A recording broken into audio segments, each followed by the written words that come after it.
to The Update. I'm Emma Stig. Australia's unemployment rate has dropped to its lowest level in more than a decade.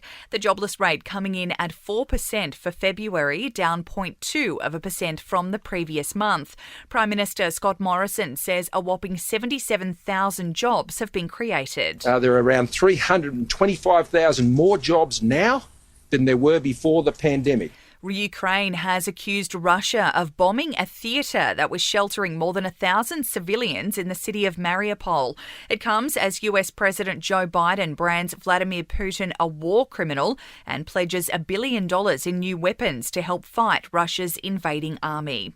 Shane Warne's family will hold a private funeral service for the Spin King this Sunday, ahead of a public memorial at the MCG 10 days later. Former cricket teammates, commentating colleagues and media personalities are expected to join the 52-year-old's family to pay their respects.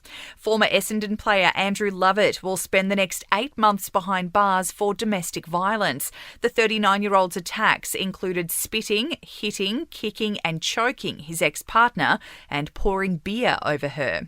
Sydney is now the second most unaffordable city in the world, with the median house price surging by close to 33%. Melbourne also made the top 5 worst, according to the International Housing Affordability Survey.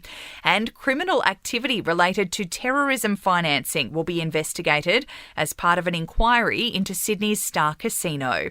In sport, Australia's women's cricket side has arrived in Auckland ahead of its World Cup clash with India on Saturday. Nick Kyrgios has walked into the quarterfinals at the Indian Wells Masters after Yannick Sinner withdrew due to illness.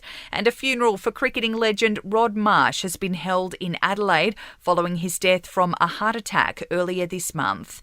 In entertainment news, Kanye West has been banned from Instagram for 24 hours after his recent posts targeting ex-wife Kim Kardashian, Pete Davidson and South African comedian Trevor Noah. Britney Spears has shocked her 40 million Instagram followers by deleting her entire account. But the 40-year-old hasn't removed her Twitter, Facebook, TikTok, YouTube or SoundCloud accounts. And as Ellen DeGeneres prepares for the final episode of her talk show, she's announced she will pay out more than $2 million in bonuses to her staff. The curtains will close on the show on May 26. The final celebrity guest will be former First Lady Michelle Obama. That's the latest from the Nova Podcast News team, but we'll see you tomorrow morning for another episode of The Update.